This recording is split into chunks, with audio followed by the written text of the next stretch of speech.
Alright, welcome back everybody to the sad story of Emmeline Burns.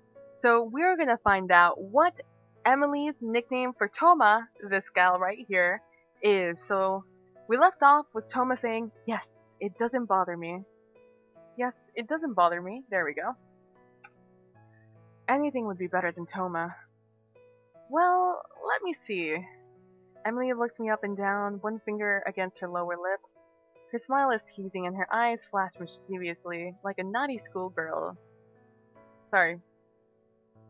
Like a naughty schoolgirl's in an Enid Blyton story. Blyton story? It's Blyton, right? Enid Blyton story. Enid Blyton story. Ugh. she'll be she'll be talking about condensed milk and tin sardines next, I'm sure of it. It is true we do not know one another very well, but that is just in the present. I feel that we could become quite closer if given the chance. Ah, you remind me of so much of her after all. Can it be a mere coincidence? Her? Hmm. I thought so from behind too. Damn, you perv. Oh man, thought so from behind too, but when you turned about, it became clearer than ever. You have her nose and her eyes, maybe even her forehead too. But it's hard to tell since it's all covered in hair. Wrecked. Well, I look at the ground, suddenly awkward, and dig the tip of my school shoe in the earth. I shift my right foot slightly, making a small indentation in the earth. A minute grave for an ant? I don't know if I like being compared to other people. I do that enough myself. Um, Even if I do look like one of your friends, I don't think I want their name. I was hoping for a name of my own. Yes, of course. You do not need to worry about that. I would never be so callous as to dress you in a title of another one. Another? I apologize. This ye olde English, guys. Yes, of course. You do not need to worry about that. I would never be so callous as to dress you in the title of another. I apologize if it seemed that way. She does sound sorry, too. Truly sorry. Even if you look like her, you are not her. You couldn't be. It's not possible. A sigh. So, let me see. A name for you. A name that belongs to you and only you. Ah, I think I have it. From now on, you can be Verity. Like Verity? Verity? Oh my god. Let's try my best, my best British accent. Verity? Do you like it? It's pretty, much prettier than my real name. Emily smiles, her face flushing, though once more it doesn't really flush. I just imagine that it does with happiness. I'm so glad. I thought it that. Sorry. I'm so glad. I thought the virtue names might be too anachronistic nowadays, but I truly am fond of them. One of my aunts was called Charity, and my grandmother was Patience. What is this, D&D? What are you, a tiefling? Not that she was particularly patient. She used to hit my father for the smallest misdemeanors when he was a young boy. Rat. But that was a long time ago. Her face darkens, but only for a few moments. At any rate, I'm curious. Why are you in a gloomy place like this at such an hour, when you should be at school? Oh, I just like graveyards, I guess. They're relaxing. Relaxing? That's quite a that's quite the strange thing to say. Why do you think that? I I'm not sure. I just like them. They're nice and quiet and people don't come here much. When they do, they're quiet too. It's the respectful thing to do. Apart from the local boys who tramp around here drunk on Friday nights and piss on the graves and scrawl rude words on them. I glance at a nearby the I know that song. I glance at a nearby I glance at a nearby grave. That of an Elijah or Elisha? Barrow. Somebody has scrawled across the top of it in black marker pen. God is dead. Um. I appreciate this. It seems we have a Banksy. Man, the references in this though. It seems we have a Banksy of our own living in Barrowby. Who would have thought? And I like thinking of stories too. Stories? Yes, graves are small and the people buried underneath them are turned into names and dates, nothing more. I think there must be more to these people than that, though. Obviously, Toma, come on. What were their parents like? Did they have any siblings? What was their job? Were they happy? What about all the people they've met, whose lives they may have changed without them even realizing it? I don't know about all those things. I never will. It's fascinating, but at the same time, it's a little sad. I blushed, my hands hanging limply at my sides. Did I say too much? I think I might have said too much. This is why I don't like to talk. Ugh. This is why I don't talk to people at school other than Hattie. Fucking god damn it with this Hattie. It's because I'm weird and I know my fellow classmates, Emily Hargreaves and Emily Turner included, would just laugh at me. Well, maybe Amelia wouldn't. Amelia is too nice to laugh at anybody. That's what I think anyway. It probably sounds stupid though. No, I think you made some good points. I did? Yes, every person has a story, and there is not enough space on a single tombstone to tell it. The sad truth is, there are so many people in this world, it is not possible to remember every single story. Not yourself, but everybody's story is remembered. As the years go by, they fall by the wayside. The dead must always concede to the whims of the living, even in places like this. Emily looks Emily looks back at Elijah, or Alicia, Pharaoh's grave, decorated with the biting political commentary, God is dead, and sighs. I like thinking of stories too, in fact. I could tell you a story of my own. I have been turning it over in my head for quite some time, and I would be intrigued to hear your response. I I wouldn't mind. Are you quite sure? I don't want to bore you. I can't remember the last time anybody wanted to hear what I had to say. No, I'm quite sure. I would love to. There was nothing there was nothing else I wanted to do here anyway. Nothing other than wander, trying to avoid thinking about school next Monday and how much trouble I'll be in when it's discovered I've been playing truant. I always run away from my problems. I have done ever since I was a child. I must have inherited that admirable trait from my dad. See, father would have been great there, Toma. Take a lesson out of, or take a page out of Emily's vocabulary. Well then, if you want to follow me. Emily turns, her hair fluttering, and slips through the graveyard like a shadow. I follow her, curious yet cautious, as she leads me behind the church, where the trees are thicker and there are even more graves. She draws my attention to a tombstone. Just one tombstone of many. It juts out of the grass like tooth from a gum. Slightly crooked. That is the weirdest that is the weirdest simile I've ever heard in my life. A few cracks run down its dark gray sides, and the top of the grave is fringed with pale yellow lichen. The name engraved on the tombstone is a little difficult to see, impressed only shallowly, and I have to strain my eyes to read it through the fog. Wait, was that a typo? I think that was a typo. With the through? I didn't explore the graveyards of Lincolnshire in my youth for nothing, though, and I'm more skilled than most teenagers when it comes to reading inscriptions on gravestones. They're not that hard. I've read some pretty old gravestones in my life. Here lies the body of Philip Burns, 1807 to 1851. Also Perdita Burns, wife of the above, 1811, 1851. Also Emmeline Burns, oh, their beloved daughter, 1836 to 1851. May their souls rest in peace. I shift suddenly uncomfortable. Graveyards don't usually make me uncomfortable, but there's something about this tombstone that strikes a discordant note within me. Something here just isn't right. They all died in the same year? They did indeed, and all on the same day too. I turn away from the grave, the final remnant of the unfortunate Burns family, and I bite my lower lip. When I speak next, my voice is barely a whisper, even quieter than the wind. How do you know that? It's just a story. I already told you that. I suppose so, but when Emily said it, it didn't sound like a story. She sounded deadly serious. She looked serious too. Her eyes are narrowed, her lips pursed, her face stark white as though carved from stone. The fog swirls about us like a veil. It's even thicker than it was earlier this morning. I can taste the fog at the back of my throat. When I inhale and I cough, it tastes cold, rank, and repulsive. It tastes of death. Just who is Emily anyway? She doesn't look like any girl I know. She doesn't act like any girl I know. I'm almost tempted to believe, but that would be ridiculous, wouldn't it? So, should I tell you my story? I must warn you though, it is rather dour. Then again, given our setting, what other kind of story couldn't it be?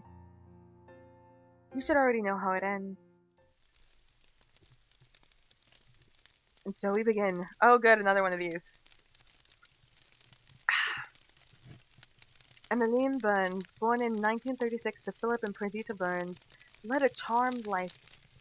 Her family was rather well-to-do, her grandfather being a lawyer, her father a banker, and she grew up in a large house with 5 bedrooms on the outskirts of Barrowby. Oh shit. What did I do wrong? I guess I'll just click.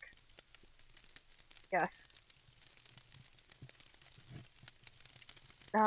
Given her father's profession, he was often away in London on business, but this did not upset Emmeline.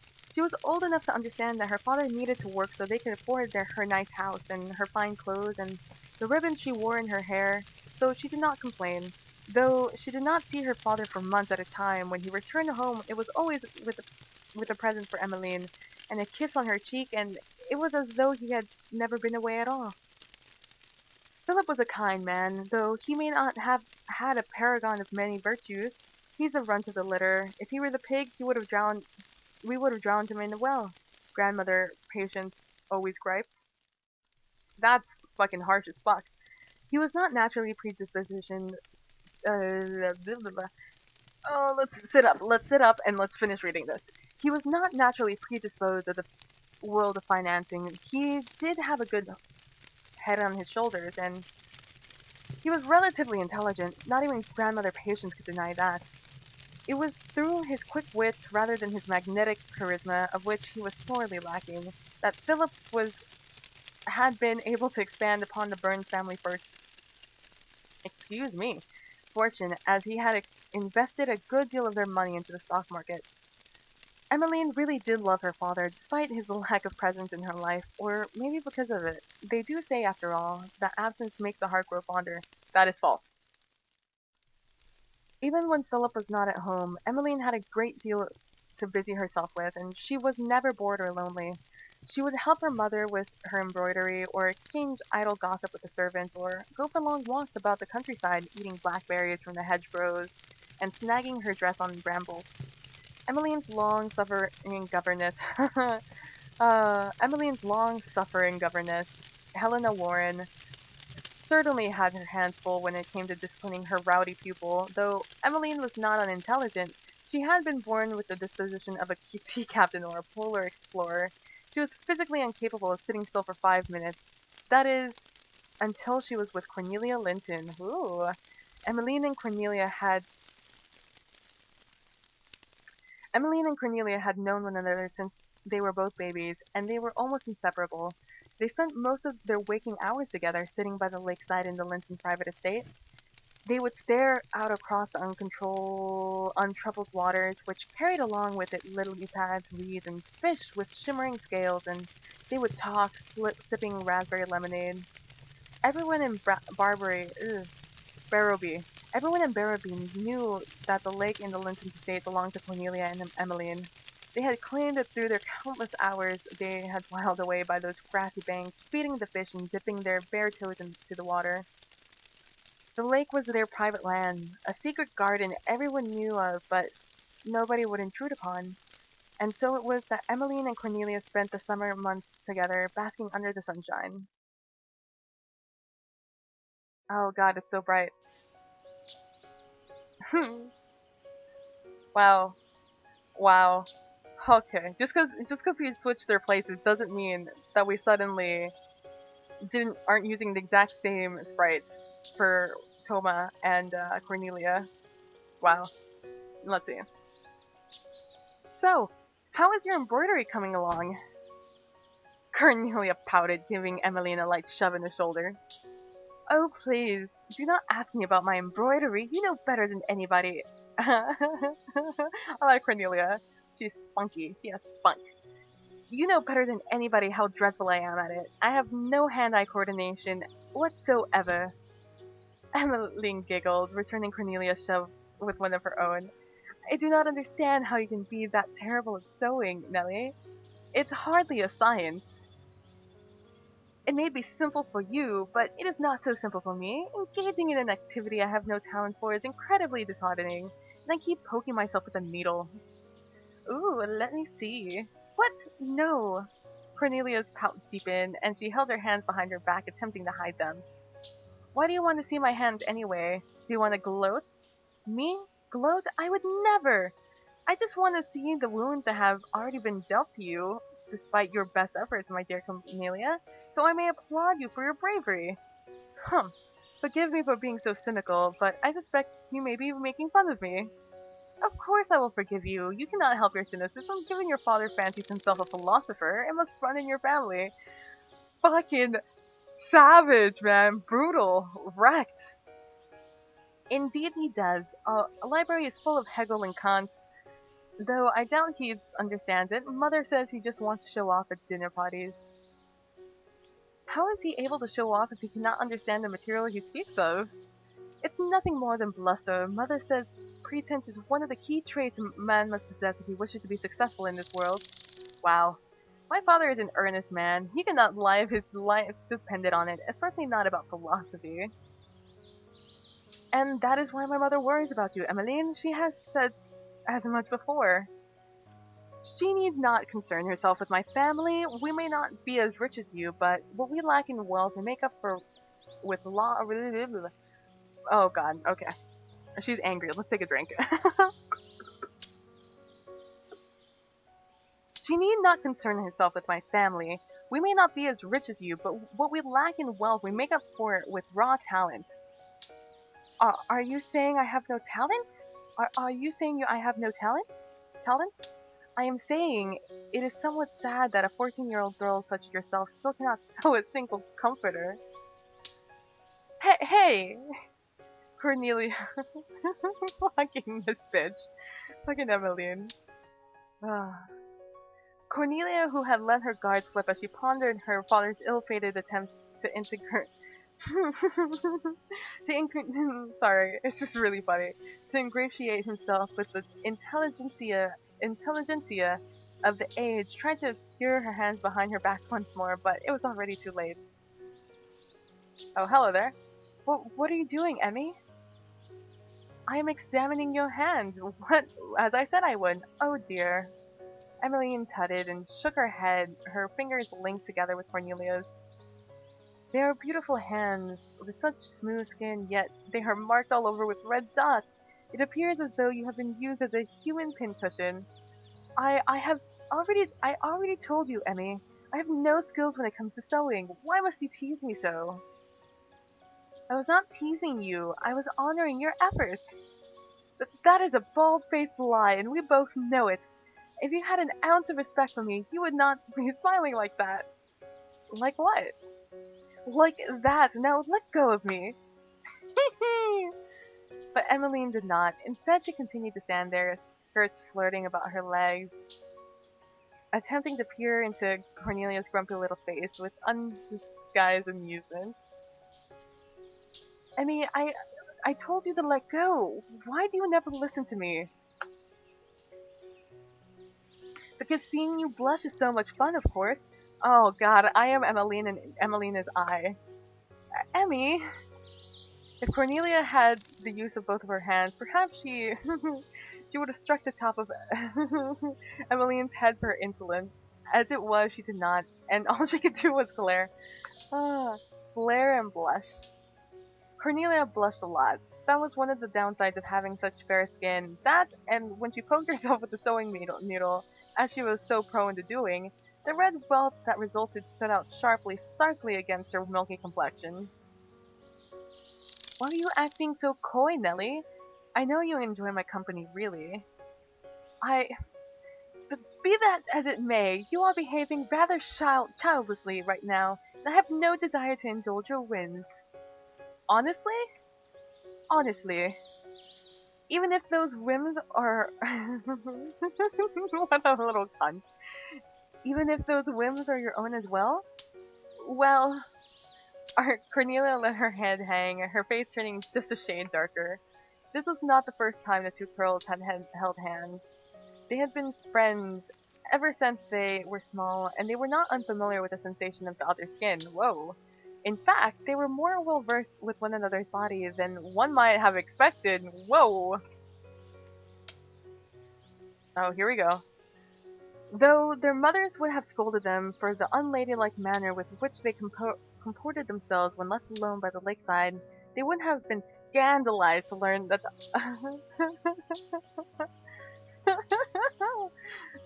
they would have been scandalized to learn the other more intimate actions that had taken place between the two girls. It had only been a month or so ago when they drunk.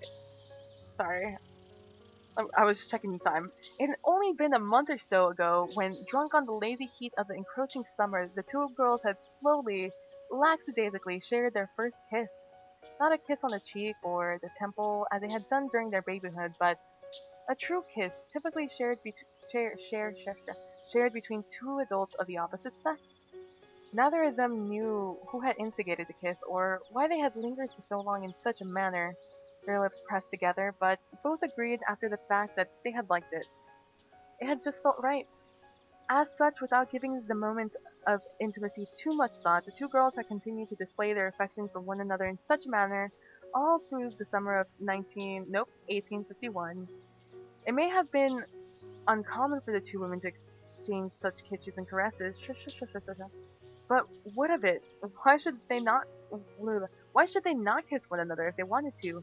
The lakeside was their own private haunt, their secret garden, and nothing could intrude upon them there. Not even so-called common decency. That was another question. Why should it be indecent? Emmeline did not understand. She loved Cornelia, and Cornelia loved her. Is that not enough? Even if it was not enough for the rest of the world, it was more than enough for her. Aw. You know, you really are beautiful. Do you honestly think so? Of course, I thought so from the moment I was old enough to understand what beauty is. You are one of the loveliest people I have ever seen. Is that why you like me then? Because you think I'm pretty? Maybe. We humans are fickle beings. Isn't your for fucking god damn it, Emmeline. What a little cunt. I am Emmeline and Emmeline is I. Oh god. Jesus. If you ever wondered what I was like, I am Emmeline. I'm just a little bitch like that. Maybe. We humans are fickle beings. Isn't your father proof enough of that? How how cruel, Emmy! If you are only kissing me because you think I'm pretty, then perhaps I should reevaluate the nature of our relationship. You are nothing more than a rake. You are even worse than that awful Wedgwood boy. You would compare me to Audrey Wedgwood? My dear Cornelia, I am wounded. I am nothing at all like that boorish fop. Well, I wonder. He can be awfully insistent, too. It is not fitting for a young man. Of course it is not fitting. Did you know he even deigned to take my hand during your mama's garden party last week? Honestly? Indeed, I would have slapped him, Nellie, had his mother not happened upon us. Did she scold him? Lady Wedgwood? Of course not. Emmeline spat on the ground and did not even have the courtesy to wipe her mouth with a handkerchief afterwards. Under normal circumstances, Cornelia would have scolded Emmeline, but on this score she relented. Thinking about Aubrey Wedgwood often made her want to spit too. She dotes on that spoiled son of hers. Why, she probably believes him to be the second coming of Christ, though he flirts with every single woman in the village, old or young. You see, Nellie, I'm nothing like Aubrey. I would rather die than become a rover like him. My feelings for you, my dear Cornelia, are molded from a different cast. You have captured my heart with your ephemeral beauty, and now mine eyes can wander no further. You are my sweet red rose, newly sprung in June. Well, Cornelia flustered, though she was by Emmeline's teasing. Oh, flustered, though she was by Emmeline's teasing, had enough wits about her to recognize that line. Are you quoting poetry at me, Emmy? Indeed, did you know that my love is like the melody sweetly played in tune? Don't be an idiot. Oh god. It's like I'm fucking reading my life. Don't be an idiot. If if I wish, if you wish to serenade me, you can at least write a poem of your own. But I know you appreciate it, really. In all honesty, I think you're being rather foolish. I cannot help myself, though. I really do love you, Cornelia. I love you so. Sometimes I fear I may go mad. What do you know of madness? I know when you are not by my side, I miss you horribly, and I find myself counting down the minutes. No, the very seconds until we may be in one another's company once more. Ah, well, I appreciate your feelings, Emmy. I love you too. Duh, and that's where we'll leave it off today. All right, let's see where this relationship goes between Emmeline and Cornelia, or should I say, Emmy or Emily, and old old pre-reincarnated Toma. All right. So thank you guys for watching. I really appreciate it. Don't forget to be nice to each other. Don't forget to be compassionate. And I will see you guys in the next one. Bye.